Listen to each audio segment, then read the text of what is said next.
नमस्ते दोस्तों, good morning. आज सुबह नाश्ता करने के बाद तुरंत ही हम दोनों तैयार होकर के बाज़ार निकल गए थे, क्योंकि बाज़ार से सब्जियां और राशन दोनों लाने थे। अगर एक इंसान जाता ना लेने के लिए तो बहुत टाइम लग जाता, तो हम दोनों निकल गए और दोनों अलग अलग बाज़ार गए। पतिदेव गए सब्जी लाने के लिए और मैं गई राशन लाने के लिए, और फिर एक साथ ही हम घर वापस आ गए। आने के बाद में देखिए अभी रखा करा भी नहीं है, सबको संजो करके बस ऐसे ही छोड़ दिया है और तुरंत गोभी काट ली हूँ। गोभी काट करके सब्जियां बनाऊंगी, तो गोभी को पहले गर्म पानी में भिगो दिया है और अब इसकी सब्ज़ी बनानी है। तो आज आलू भी डालूंगी, एक साथ ही बना लूँगी दोनों अलग अलग के बजाय। तो आलू छिल काट करके और पहले आलू फ्राई करूँगी और साथ में गोभी डाल दूँगी, तो दोनों एक साथ फ्राई हो जाएगी। हस्बैंड बीन्स और गाजर कटिंग चॉपिंग करके मुझे दे दिए हैं कि हेल्प हो जाएगा मेरी इसके लिए, तो इसे भी डालूँगी पर बाद में, और गोभी के साथ ही कुछ मसालों को भी डालूँगी। बच्चों को पसंद भी है गोभी की सब्ज़ी, तो लंच में गोभी की सब्ज़ी और चावल यही बनाऊँगी आज। छोटी बेटी को पसंद है और बड़ी बेटी तो देखिए ऑफिस चली जा चुकी है, तो उसको तो ऑफिस में ही लंच है। छोटी बेटी को गोभी की सब्ज़ी चावल ये बहुत पसंद है। हमारे घरों में ना देखिए बच्चों को जो पसंद होता है हम उसी को प्राथमिकता देते हैं और वही बनाते हैं जो कि हमारे बच्चों को पसंद हो। तो मेरे बच्चों को पसंद है सब्ज़ी चावल और हम भी लंच कर लेते हैं, ऐसा कोई ख़राब तो है नहीं। तो जब बच्चों की बात आती है देखिए, तो हम माएँ जो है ना सब कुछ करते हैं। जो बच्चों को पसंद है पहले उनकी पसंद का बनाते हैं, बाद में फिर हमारी पसंद, और उनकी पसंद में ही हमारी पसंद है ये सोचकर कि भाई अच्छा ही लगता है, हम भी खा लेंगे। सही है कि नहीं है, बताइएगा ज़रूर। आपके कमेंट मुझे बहुत अच्छे लगते हैं। फ्रेंड्स, अभी तक अगर वीडियो को लाइक नहीं किया है तो कर लीजिएगा और मेरे चैनल को सब्सक्राइब कर लीजिएगा और बेल आइकन को भी प्रेस कर दीजिएगा, जो भी नया वीडियो आपके पास जाए तो आपको पता चल जाए। अब देखिए जब बच्चे बड़े हो जाते हैं ना, तो हम माँओं को हैंडल करना पड़ता है। वैसे तो ये ज़िम्मेदारी माँ बाप दोनों की होती है कि बच्चों को माँ और बाप दोनों ही मिलकर हैंडल करें, दोनों ही समझाएं, उनकी ज़रूरतों को समझें और उनका पूरा ध्यान रखें। लेकिन क्या होता है ना कि बच्चे ज़्यादातर माँ के टच में होते हैं। फादर तो बाहर रहते हैं, ऑफिस जाते हैं, तो बच्चे माँ के साथ ज़्यादा घुले मिले रहते हैं। जब छोटे होते हैं तब भी, और जब बड़े हो जाते हैं तो और ज़्यादा। जी हाँ, बच्चे छोटे में तो माँ के साथ ही रहते हैं, लेकिन जब बड़े हो जाते हैं ना तो माँ से बहुत ज़्यादा लगाव, बहुत ज़्यादा टच में होते हैं बच्चे, क्योंकि उन्होंने अपना ज़्यादा से ज़्यादा समय अपनी माँ के साथ बिताया हुआ होता है। तो हम माँओं को भी अपने बच्चों को समझना चाहिए। कभी जैसे कि बच्चे अगर ज़िद कर लेते हैं, है ना, कि किसी चीज़ को लेकर के ज़िद कर लिया कि मुझे फ्रेंड की पार्टी में जाना है और आप मना कर रहे हैं कि नहीं नहीं जाना है, तो बच्चे नहीं मानते हैं और हम माँओं को कभी कभी गुस्सा आ जाता है और हम क्या करते हैं ना कि तुरंत थप्पड़ लगा देते हैं। ये तो सॉल्यूशन नहीं हुआ, कभी नहीं हुआ ये सॉल्यूशन कि बच्चों को मार दिया। नहीं, आप उन्हें समझाइए कि आप मना क्यों कर रहे हैं, है ना, पार्टी में जाने से आप मना क्यों कर रहे हैं। रीज़न समझाइए, तर्क दे करके समझाइए कि बच्चा बेटा ऐसा होगा क्योंकि आपको लौटने में रात हो जाएगी। चलो जाते समय कोई बात नहीं, आप शाम को जाओगे, लेकिन जब आप लौटोगे तब लेट हो जाएगी, तो फिर आपको मुश्किल होगी ना। इस तरह से ऊपर नीचे उसकी अच्छाइयाँ खराबी मतलब सभी कुछ एग्ज़ाम्पल देकर समझाइए, बच्चा ज़रूर समझ जाएगा। ऐसा नहीं है, क्योंकि बच्चे देखिए जब छोटे होते हैं तो हम ले जाते हैं पार्टी में, आसपास की पार्टियों में ले जाते हैं और फ्रेंड्स भी आसपास ही होते हैं, है ना, बचपन में। लेकिन जब बच्चे बड़े हो जाते हैं तो कई बातों को ज़िद पर लेकर अड़ जाते हैं, तो उन्हें एग्ज़ाम्पल देकर के समझाया जाए अच्छी तरह से कि रीज़न क्या है, हम मना क्यों कर रहे हैं किसी भी काम के लिए अगर आप मना करते हैं तो। और देखिए छोटी-मोटी बातों को लेकर के ना अगर बच्चे किसी चीज़ के लिए बोल रहे हैं तो मना नहीं भी करते हैं कि हाँ ठीक है। जैसे कोई चीज़ ख़रीदना हुआ, कोई कपड़े हुए, कोई ड्रेसेस हुए, कोई सैंडल हुई, तो मना मत कीजिए अपने बजट के हिसाब से। और बच्चा देखिए आपके बजट के ओवर में ऊपर मांगेगा नहीं, क्योंकि वो जानता है कि हमारे घर का बजट इतना है, तो वो उसी में आपसे डिमांड करेगा। पर हाँ, जब किसी दूसरी चीज़ में कहीं जाने के लिए अगर वो आनाकानी करता है या बात मानता नहीं है, तो वो रीज़न समझाइए अच्छी तरह। बच्चा ज़रूर समझ जाएगा आपको। पूरे प्रोसेस को समझाइए कि क्या हो सकता है, क्या नहीं हो सकता है ना?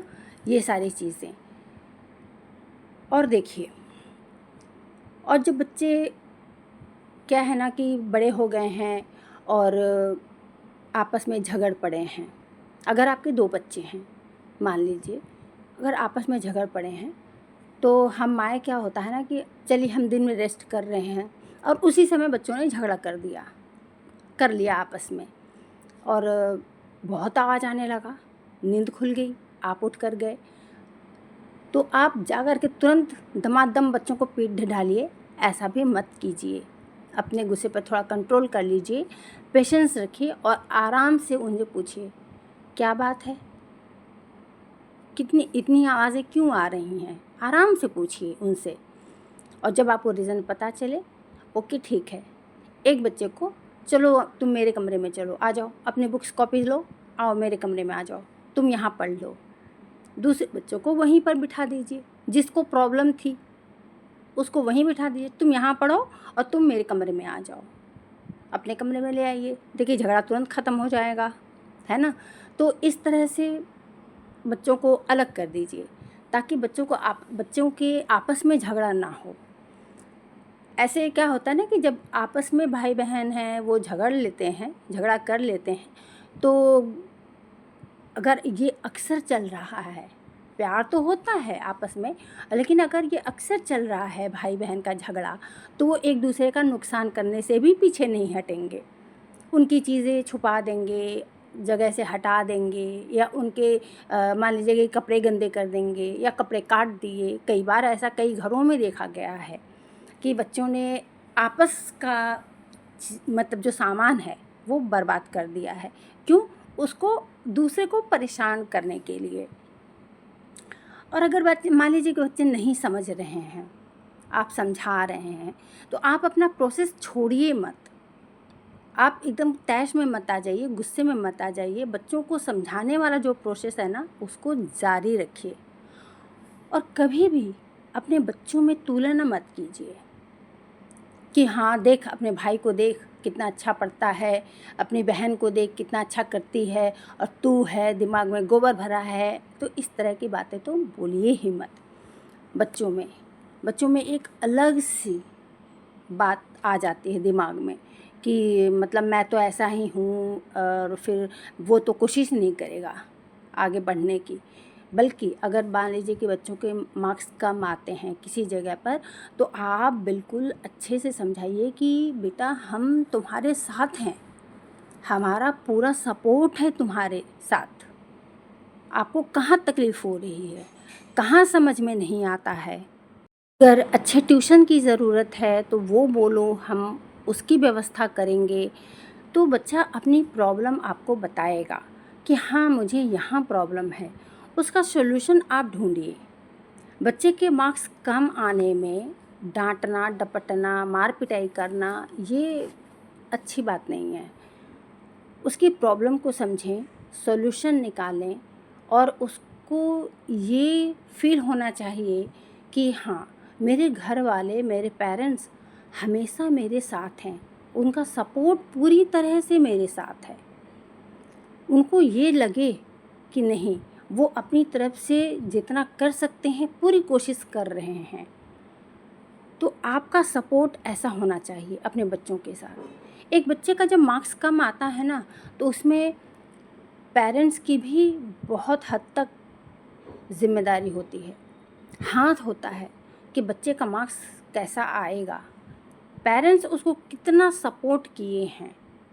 आप पढ़ाई में पढ़ा करके मान लीजिए सपोर्ट नहीं कर पा रहे हैं, बड़े क्लास में है बच्चा, मान लीजिए आप पढ़ाई में सपोर्ट नहीं कर पा रहे हैं, लेकिन अदर दूसरी चीज़ों में आप उसकी मदद करें। बच्चा रात में पढ़ना चाह रहा है, ठीक है, रात में पढ़ाई करो। उस जगह पे आपका ये तर्क कभी नहीं होना चाहिए कि पढ़ने का समय तो सुबह होता है और तुम रात में पढ़ने बैठ जाते हो। कई पेरेंट्स ऐसे भी बच्चों को बोलते हैं कि रात में नहीं जगना है, सुबह पढ़ना है। और बच्चा अगर रात में पढ़ना चाहता है तो पढ़ने दीजिए ना।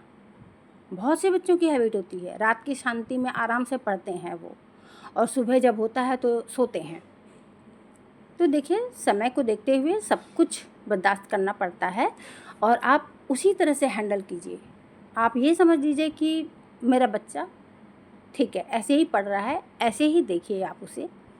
बल्कि आप थोड़ी देर तक उसके साथ जग जाइए, बीच में दूध है, अगर चाय पीता है बच्चा तो एक बार चाय बना कर दे दीजिए, दूध पीने के लिए दे दीजिए बच्चे को। साथ में अगर बिस्किट है खाने के लिए तो वो दे दीजिए, अगर वो खाता है तो वो दे दीजिए। तो क्या है ना कि उसको नींद नहीं आएगी, बल्कि पढ़ने में मन लगेगा, वो आसानी से और अपना काम कर पाएगा। और उसको ये भी अच्छा लगेगा कि मेरी माँ है तो वो जाग रही है मेरे साथ। वो बच्चा सब कुछ फॉलो करता है कि कितना किसने सपोर्ट किया है हमारे साथ। जब हम पढ़ रहे थे, जब हम अपनी कामयाबी की सीढ़ियाँ चढ़ रहे थे, तो हमारे पेरेंट्स ने किस तरह हमारा सपोर्ट किया, ये बच्चों को बिल्कुल याद रहता है। और बच्चे समझते हैं कि हमारे माँ बाप का कैसा सपोर्ट रहा है। और बच्चों के लिए देखिए, डांटना डपटना तो बहुत ही कम कीजिए, मारपीट तो बिल्कुल ही मत कीजिए। समझाने के प्रोसेस में ही ज़्यादा रहिए और इसी पर आगे बढ़िए। अब समझाना भी देखिए, ऐसा नहीं है कि आप पूरी फैमिली है, जॉइंट फैमिली है और आप सबके सामने ही बच्चे को समझाने लगे हैं, तो क्या होगा ना, बच्चा बेइज्जती फील करेगा। जी हाँ, सबके सामने समझाने लगेंगे ना तो बच्चा बेइज्जती फील करेगा। तो बच्चे को अपने कमरे में बुलाइए, आराम से उसे समझाइए। उसके दोस्तों के सामने में भी समझाने की या कुछ बोलने की गलती मत करिए। हमेशा बच्चे को जब भी उसकी गलती का एहसास भी कराना है ना, तो बड़े अच्छे ढंग से, एक सलीके से, कि बेटा आपने यहाँ पे ये गलती कर दी, ये गलती कैसे हो गई, क्यों हो गई, क्या रीज़न था। इस तरह से बातें करिए कि हाँ, नहीं तुमने ये गलती कर दी, ऐसे तो होता नहीं है। मतलब एकदम ऐसी आवाज़ में बिल्कुल मत बोलिए। गलती हो भी गई है तो भी मत बोलिए ऐसे। बच्चों के मामले में सबके सामने तो बिल्कुल ही मत समझाइए, ना ही कोई बात कीजिए, ना ही तुलना कीजिए उसके दोस्तों से कि उसका तुम्हारा अपने ही दोस्त को देखो ऐसा है वैसा है और तुम हो। कभी मत कीजिए। उम्मीद है कि आप मेरी सारी बातें समझ रहे होंगे और इसी के साथ मैं आगे बढ़ती हूँ। तो बच्चों को ना बिल्कुल ये सब फील मत कराइए। समझाना है, अकेले में बुलाइए, प्यार से अपने कमरे में बिठाइए और उसे समझाइए। बच्चा ज़रूर समझेगा। देखिए, हर बच्चे की कैपेसिटी एक जैसी नहीं होती है, लेकिन बहुत हद तक एवरेज में बच्चे होते हैं। ब्रिलियंट बच्चे तो देखिए 100 और 200 में कोई 2-4 होते हैं, लेकिन ज़्यादातर बच्चे एवरेज में होते हैं। और ये बच्चे समझते हैं, भले ही पढ़ाई में थोड़े कम होते हैं, 20 से 19 होते हैं, मगर समझने की ताकत पूरी होती है। और हाँ, कई बार माएँ ऐसा भी कर लेती हैं कि बच्चों को डांट दिया, मार दिया, सब कुछ कर लिया, उसके बाद में क्या है, वो खुद ही रोने लगती हैं। तो ये गलती तो भूलकर भी मत कीजिएगा। जी हाँ, ये गलती भूलकर भी मत कीजिएगा कि आप बच्चों के सामने रोने लगें। तब क्या होता है कि उल्टा हो जाता है। बच्चे समझ जाते हैं कि मम्मी हमें या फिर जो मेरे फादर हैं, जो भी समझा रहा है पेरेंट्स में, वो हमें इमोशनली ब्लैकमेल कर रहे हैं।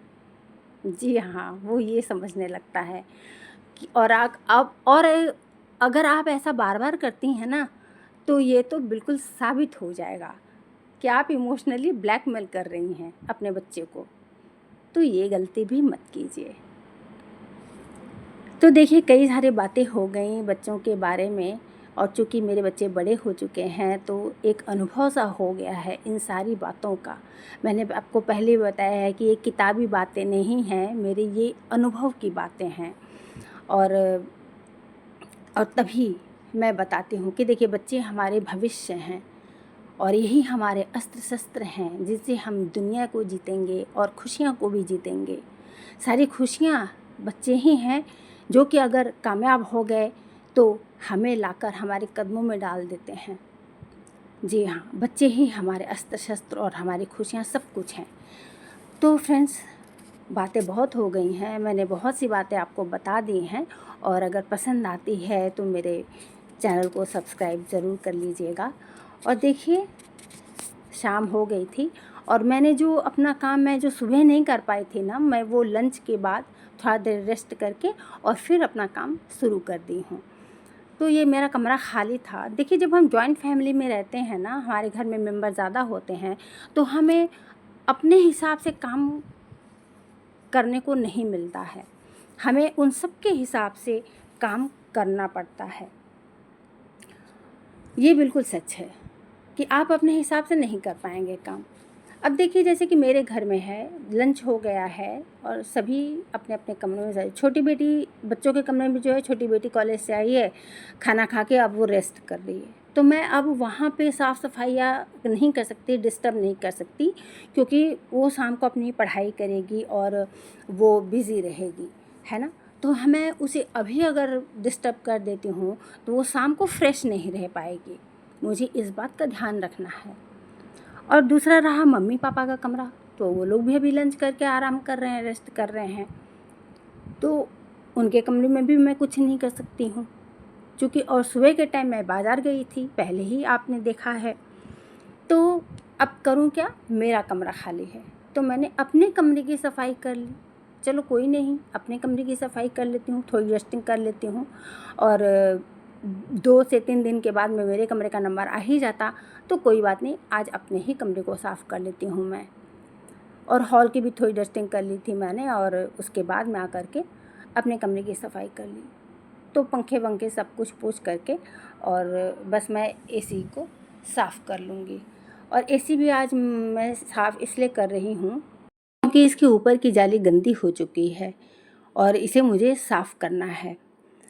हफ्ते भर में, 10 दिन में, चलिए 15 दिन में अगर एसी को साफ़ कर लिया जाए ना, तो मिस्त्री को बुलाने की ज़रूरत नहीं पड़ेगी, अपने आप ही आप सफाई कर पाएंगे। तो देखिए, जिनके घर में भी एसी होगा ना, वो जानते होंगे ये प्रोसेस। वैसे फिर भी मैं बता रही हूँ कि एसी जो है, हमें हर सीज़न में सर्विस करानी पड़ती है। तो अगर आप इस तरह से सफाई कर रहे हैं हफ्ते भर में या 15 दिन में, अपनी एसी की सफाई जाली निकाल करके पूरा अच्छी तरह से कर लेते हैं ना, तो आपको हर सीज़न में सर्विस कराने की ज़रूरत नहीं पड़ेगी। आप 2 सीज़न के बाद करा लीजिए। देखिए, गर्मियों के दिन में एसी बहुत चलता है। एक तो दिन भर चलता है, सुबह से बंद होता है, दोपहर से जो चालू होता है तो वो दिन भर चलता है, और शाम को 4-5 बजे तक तो चलता ही है। उसके बाद में फिर जो बंद होता है, रात को 8-9 बजे तक बंद रहता है, लेकिन उसके बाद चालू होता है तो पूरी रात चलता है, या 3-4 घंटे तो चलता ही है। रात को 2-3 बजे कभी अगर नींद खुली आपकी तो बंद कर दिया, तो वो एक अलग बात है। तो एसी बहुत ज़्यादा चलता है गर्मियों में। और चूँकि पिछले महीने तक तो एसी काफ़ी चला है, तो अब एसी की सफाई करनी ज़रूरी है। और अगर हर 15 दिन में कर लिया जाए ना, हफ्ते, 10 दिन, 15 दिन में, जैसा कि कर लेते हैं एसी की सफाई खुद से, तो बहुत ही अच्छा होगा। तो मैंने ये जालियाँ निकाल ली हैं, देखिए बड़ी ही आसानी से ये जाली निकल जाती है। और जालियों को निकाल करके झाड़ने वाड़ने का नहीं, मैं सीधे एक बार क्या करती हूँ ना, इसे धो ही देती हूँ, और कपड़े से जाली निकाला है तो बहुत अच्छी तरह से वहाँ पर उसका जगह पूरा पोंछ करके साफ़ कर लूँगी सारा। ताकि जो भी डस्ट ऊपर बैठा हुआ हो सब कुछ निकल जाए। तो जाली के आसपास की जो जगह है वहाँ मैं कपड़ों से पोंछ करके एकदम क्लीन कर लूँगी, साफ़ कर लूँगी और जाली को ले जा कर के धो दूँगी। तो जब एसी चलता है ना तो इस जाली पर ही सारी डस्ट आकर के बैठती है और अंदर जब काफ़ी गंदी हो जाएगी तो देखिए अंदर भी जाने लगेगी, लेकिन अंदर ना जाए इसके लिए ही समय समय पर जालियों को धोना पड़ता है। तो धो करके बिल्कुल साफ़ कर लिया है जाली को और इसे मैं खड़ा करके रख दूँगी ताकि पानी पूरा निकल जाए और जब ये पूरा सूख जाएगा अच्छे से ना, पानी पूरी तरह से निकल जाएगा तब मैं इसे लगाऊँगी। या यूँ समझ लीजिए कि दूसरे ही दिन, तो दूसरे दिन मैंने इस तरह का एक ब्रश ले लिया है और उसके हर जगह पर जहाँ पे धूल बैठती है मैं उसे साफ़ कर ले रही हूँ। कपड़ों से देखिए हुआ तो, लेकिन ऊपर ऊपर से हुआ, बहुत अच्छे से अंदर अंदर नहीं हो पाता है। तो मैंने इस तरह का ब्रश रख लिया है और इसी से मैं झाड़ करके पूरी एसी को साफ़ कर लूँगी। यहाँ तक कि जो स्विंग करता है वहाँ से भी मैं निकाल लूँगी। तो ये बड़े ही आराम से हो जाता है। और देखिए कोई मिस्त्री आता है ना तो क्या करता है कि ऐसे ही कर लेता है। हाँ, अगर कोई वैसी प्रॉब्लम आ रही है जैसे कि कभी होता है ना कि पानी टपकने लगा है, तो आप मिस्त्री को बुलाइए जब ऐसी कोई टेक्निकल प्रॉब्लम आती है तो, वरना ऐसे ऊपर से सफाई आप खुद कर सकेंगे। बहुत ही आसान है और जालियों को देखकर धो करके बिल्कुल सुखा लिया है, साफ़ हो गया है और दूसरे दिन मैं इसे लगा रही हूँ। तो जो ये ऊपर का पार्ट है ना, जो थोड़ा-सा ऊँचा है वहाँ पर देखिए वो अंदर की तरफ जाएगा और इसे अंदर की तरफ धकेलते हुए लगा लीजिए। एकदम ईज़िली लग जाता है और आपको साफ़ दिखेगा जहाँ पर इसे लगाना है। और इसी तरह से मैं दूसरा वाला भी लगा दूँगी। तो फिर जब अब एसी चलेगी ना तो डस्ट आकर के फिर इसके ऊपर ही बैठेगा, लेकिन अभी कितने ही दिनों के लिए आराम है। तो दोस्तों मिलते हैं फिर अगली वीडियो में।